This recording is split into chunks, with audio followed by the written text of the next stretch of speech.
Hi, പുതിയൊരു പരിപാടിയായിട്ട് വന്നിരിക്കുകയാണ്. Trailer reaction.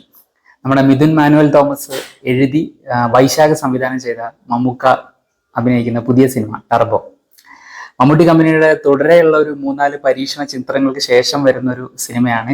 നല്ല പ്രതീക്ഷയുണ്ട്. എങ്ങനെയുണ്ട് ട്രെയിലർ നോക്കാം. ഒരു ദിവസം മുമ്പാണ് ഇറങ്ങിയത്, അതാണ് സമയം കിട്ടിയത്. എന്തായാലും നോക്കാം. ഓ, ഗിയറൊക്കെ ഇടുന്നുണ്ട്. വണ്ടി പരിപാടികളാണ് കൂടുതൽ. ഓ, ഇടിയാണ്. സ്റ്റൈലിഷ് കറങ്ങിയിട്ടൊക്കെ വരുന്നുണ്ട്. നമുക്കടെ ഇഷ്ട സ്പേസാണ് ഡ്രൈവിങ്. ഓ, ക്രിസ്റ്റോസേവറാണ് മ്യൂസിക്. അലക്സാണ്ടർ പ്രസാദ്, സുനിലൊക്കെ ഉണ്ട്.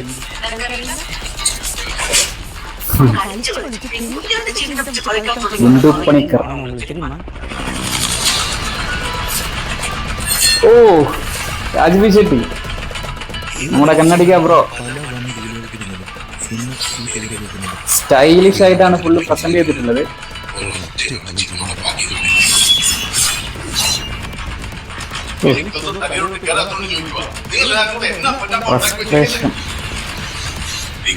കാറിന്റെ പരിപാടി,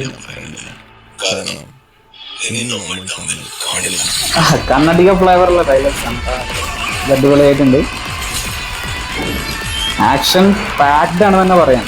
ഇതിലെ ആക്ഷൻസ് എന്തായാലും നമുക്ക് കാണാൻ പറ്റും. ഓ,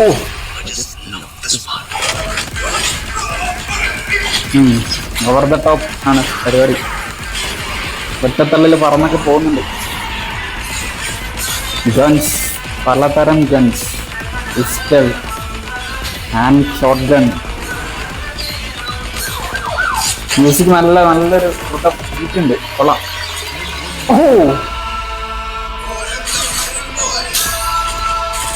കറങ്ങിയടി, പറന്ന് ചവിട്ട് എല്ലാം ഉണ്ട്.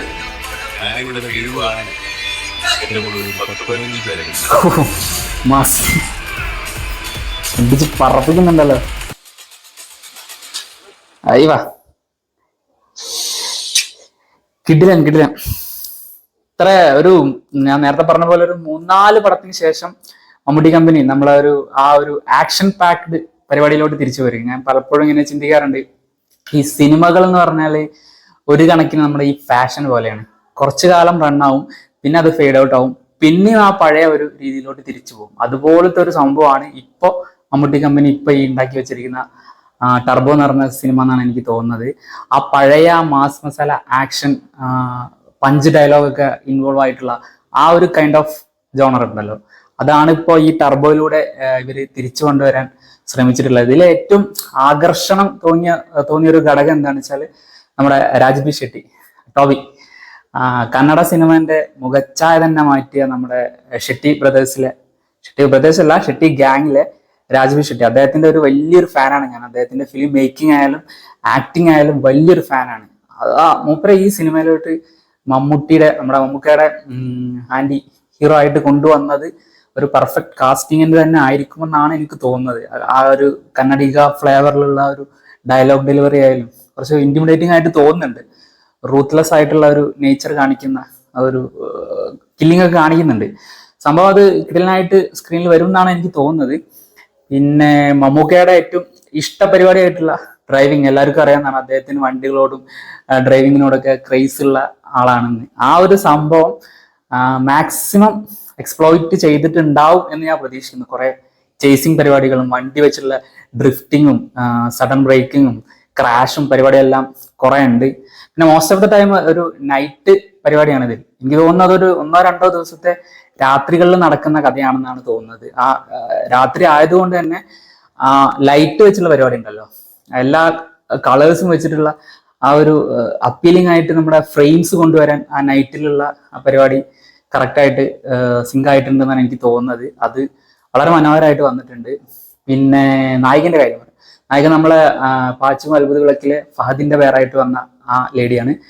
അവരത് കറക്റ്റായിട്ട് നമുക്ക് അത് മമ്മൂക്കയുടെ പെയറായിട്ടാണോ അതോ മമ്മൂക്കായിട്ട് ഈ കഥ മുന്നോട്ട് കൊണ്ടുപോകുന്ന രീതിയിലുള്ള ഒരു ക്യാരക്ടറാണ് സിനിമ കണ്ടാലേ മനസ്സിലാവുള്ളൂ. എന്തായാലും ഞാൻ ഇത് ട്രെയിലർ കട്ട് കണ്ടപ്പോൾ എനിക്ക് മനസ്സിലായത് മമ്മൂക്ക ഈ പറയുന്ന നമ്മുടെ നായികയുടെ ലൈഫിലോട്ട് ഇൻഡയറക്റ്റ്ലി വന്നു ചേരുന്ന ഒരു പരിപാടിയാണ്. അദ്ദേഹം വന്നു ചേരുകയും അതിനെ തുടർന്നുണ്ടാകുന്ന സംഭവ വികാസങ്ങൾ ഈ പറഞ്ഞ പോലെ പൊളിറ്റിക്കലായിട്ടും പിന്നെ പോലീസ് സ്റ്റേഷന് റിലേറ്റഡ് ആയിട്ടും രണ്ട് സ്റ്റേറ്റിന് അപ്പുറത്തോട്ട് പോകുന്ന രീതിയിലും കാര്യങ്ങൾ എലവേറ്റ് ചെയ്യുന്ന പോലെയാണ് ട്രെയിൽ കട്ട് കണ്ടിട്ട് എനിക്ക് തോന്നുന്നത്.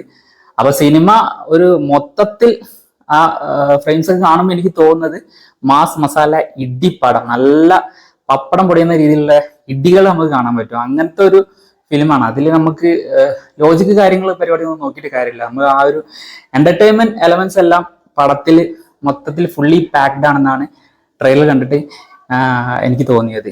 ഞാൻ നേരത്തെ പറഞ്ഞ പോലെ തന്നെ നമ്മളെ സുനിൽ അതുപോലെ തന്നെ രാജ്ബി ഷെട്ടി അവരുടെ പ്രകടനം എങ്ങനെയുണ്ട് മലയാളത്തിൽ എന്നുള്ള ഒരു വെയിറ്റ് ഉണ്ട് എനിക്ക്. എങ്ങനെയാണ് മലയാളത്തിൽ അവരെ പ്രസന്റ് ചെയ്യുന്നത്, ഈ നേരത്തെ പറഞ്ഞ പോലെ തന്നെ ആ കന്നഡിക ഫ്ലേവർ വെച്ചുള്ള ആ മലയാളം അത് അദ്ദേഹം തന്നെയാണ് ഡബ് ചെയ്തിട്ടുള്ളത്. അതാണ് അതിലൊരു പ്ലസ് പോയിന്റ് ആയിട്ട് എനിക്ക് തോന്നിയത്. അപ്പൊ ആ ഒരു ഡബിങ്ങിന് തന്നെ ഒരു ക്യാരക്ടർ ഉണ്ടാവും, വില്ലനെ കുറച്ചും കൂടി ബൂസ്റ്റ് ചെയ്യുന്ന രീതിയിലായിരിക്കും ആ ഡബിങ് ഹെൽപ്പ് ചെയ്തിട്ടുണ്ടാവുമെന്നും കൂടി ഞാൻ പ്രതീക്ഷിക്കുന്നുണ്ട്.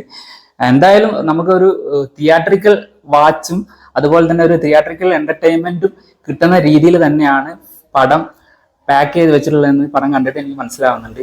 ബിന്ദു പണിക്കർ, നമ്മുടെ ബിന്ദു പണിക്കർ മമ്മൂട്ടി കമ്പനിക്ക് ഒരു അസറ്റാണെന്ന് എനിക്ക് തോന്നിയിട്ടുണ്ട്. കാരണം റോഷാക്കിൽ അവർ അവതരിപ്പിച്ച ക്യാരക്ടർ ഉണ്ടല്ലോ, ഭയങ്കര അവരുടെ ആ ഒരു ഡെവിലിഷ് ആ നേച്ചർ കാണിച്ചെന്ന ഒരു ക്യാരക്ടർ നമ്മൾ അൺഎക്സ്പെക്റ്റഡ് ആയിട്ട് കിട്ടിയ സാധനമാണ്. ഇതിൽ എത്രത്തോളം സ്ട്രെങ്ത് ഉള്ള ക്യാരക്ടറാണെന്ന് അറിയില്ല, പക്ഷെ അവർ ഉള്ള ഒരു സീൻസ് ഒക്കെ നല്ലതായിരിക്കും എനിക്ക് ഉറപ്പുണ്ട്. പിന്നെ ഒരു ഫ്ലോ പറയാൻ ഇത് കണ്ടപ്പോൾ എനിക്ക് തോന്നിയത് എന്താ വെച്ചാൽ ഇതിൽ CG വർക്കാണ്. കാരണം വെച്ചാൽ ഫൈറ്റിന് ഇടയ്ക്ക് വരുന്ന ഒരു ഹാമർ ഉണ്ട്, ഒരു അടിക്കാൻ ഉപയോഗിക്കുന്ന നമ്മുടെ ടർബോ ജോസ് അടിക്കാൻ ഉപയോഗിക്കുന്ന ഹാമർ, അതിനൊരു ലൈഫ് ഇല്ലാത്ത പോലെ തോന്നുന്നുണ്ട്. അതുപോലെ തന്നെ രാജ്ബി ഷെട്ടിയുടെ ആ ഇൻട്രൊഡക്ഷന്റെ സമയത്ത് അദ്ദേഹം ഹെലികോപ്റ്ററിൽ നിന്ന് ഇറങ്ങി വരുന്ന സീനിൽ പേപ്പറൊക്കെ പറയുന്നുണ്ട്. എൻ്റെ പുറകിൽ ഒരു വലിയൊരു ബിൽഡിംഗ് ആണ്, അതൊക്കെ ഒരു ഗെയിമിംഗ് സോണിൽ കാണുന്ന ഒരു ബിൽഡിംഗ് പോലെ തോന്നുന്നുണ്ട്. ഒരു ആർട്ടിഫിഷ്യൽ ഒരു നേച്ചർ കാണുന്നുണ്ട്. അത് പക്ഷെ നമ്മൾ സിനിമയിൽ എത്രത്തോളം ശ്രദ്ധിക്കുന്ന അറിയില്ല. പക്ഷെ ഇങ്ങനത്തെ കാര്യങ്ങൾ കീനായിട്ട് ഒബ്സർവ് ചെയ്യുന്ന ആൾക്കാർക്ക് ചിലപ്പോൾ ഒരു അസ്വസ്ഥത തോന്നിയേക്കാം. അതുപോലെ തന്നെ ഈ ഗണ്ണിന്റെ കാര്യം, നമുക്ക് ഒരു ഗണ്ണെടുക്കുന്ന ഒരു സീൻ ഉണ്ടല്ലോ, വില്ലന്റെ കയ്യിൽ നിന്ന് ഗണ്ണിങ്ങനെ എയറിലോട്ട് വന്നിട്ട് മമ്മൂക്ക ഗ്രാബ് ചെയ്യുന്ന ആ സമയത്ത് ഗണ്ണിന്റെ ട്രിഗറിന്റെ ഏരിയയിലൂടെ ഇങ്ങനെ കൈ ഇങ്ങനെ അമർന്നിട്ട് ഹാൻഡിൽ പിടിക്കുന്ന സീൻ, അത് CGI ആണോ എന്ന് നമുക്കിങ്ങനെ തോന്നും. അവർക്ക് എന്തുകൊണ്ട് അതൊരു ഒറിജിനൽ സാധനം ഉപയോഗിച്ചുകൂടായിരുന്നു എന്നൊരു തോട്ട് എനിക്ക് വന്നു. പക്ഷെ എനിക്കറിയില്ല അത് സിനിമയിൽ എത്രത്തോളം നമ്മൾ നോട്ട് ചെയ്യുന്ന അറിയില്ല. പക്ഷെ എനിക്ക് എന്തോ ട്രെയിലർ കട്ട് കണ്ടപ്പോൾ പെട്ടെന്ന് ഇങ്ങനെ ഒരു ആർട്ടിഫിഷ്യാലിറ്റി തോന്നി ചില ഇടങ്ങളിൽ. ഈ ഹാമർ ആയാലും അതുപോലെ തന്നെ ഫിഷ് മാർക്കറ്റിൽ ഫിഷ് ആയാലും ഈ ഹെലികോപ്റ്ററിനെ അസോസിയേറ്റ് ചെയ്ത് വരുന്ന ഭാഗങ്ങളും ആ പേപ്പർ പറക്കുന്നൊക്കെ അങ്ങനെ തിയേറ്ററിൽ കാണുമ്പോൾ അത് വലിയ ഇഷ്യൂ ആയിട്ടുണ്ടാവില്ല എന്ന് പ്രതീക്ഷിക്കാം. ആ കഥേൻ്റെ രസച്ചാരുടെ പൊട്ടാത്ത രീതിയിലായിരിക്കും അതൊക്കെ പ്ലേസ് ചെയ്തിട്ടുണ്ടാവുമെന്ന് വിശ്വസിക്കാം. വൈശാഖ് പിന്നെ അറിയാമല്ലോ, ഇങ്ങനത്തെ ഇടിപ്പടങ്ങളൊക്കെ എടുക്കുന്നതിൽ ആള് ക്യാമനാണ്. നമ്മളെ എൻഗേജ് ചെയ്തിരുത്തുന്ന കാര്യമായാലും ഇതിനു മുമ്പ് ഇറങ്ങി നമ്മുടെ ചെറിയ പ്രായത്തിലൊക്കെ നമ്മൾ കണ്ട ഒരുപാട് പടം ഉണ്ടല്ലോ, ഈ പോക്കിരാജ ആയാലും പുലിമുരുകൻ ആയാലും, അതിലെല്ലാം ഉള്ള ആ ഒരു ബിൽഡപ്പും ആ മാസ് ചെന്ന് അവസാനിക്കുന്ന ആ ഒരു സംഭവം ഉണ്ടല്ലോ, നമുക്ക് സാറ്റിസ്ഫൈ ആയി തീരുന്ന രീതിയിൽ തന്നെ അവസാനിക്കുന്ന പോലെ ആയിരിക്കും സിനിമയിലും വന്നിട്ടുണ്ടാവുമെന്ന് ഞാൻ പ്രതീക്ഷിക്കുന്നു. അപ്പോ ഈഗർലി വെയിറ്റിംഗ് ആണ് റിലീസിന് വേണ്ടി. ഫസ്റ്റ് ഡേ തന്നെ എന്തായാലും കാണും ഞാൻ, എന്നിട്ട് അതിന്റെ റിവ്യൂ ഇടാം. എന്തായാലും നിങ്ങൾ പോയി കാണാൻ ശ്രമിക്കുക. ബൈ.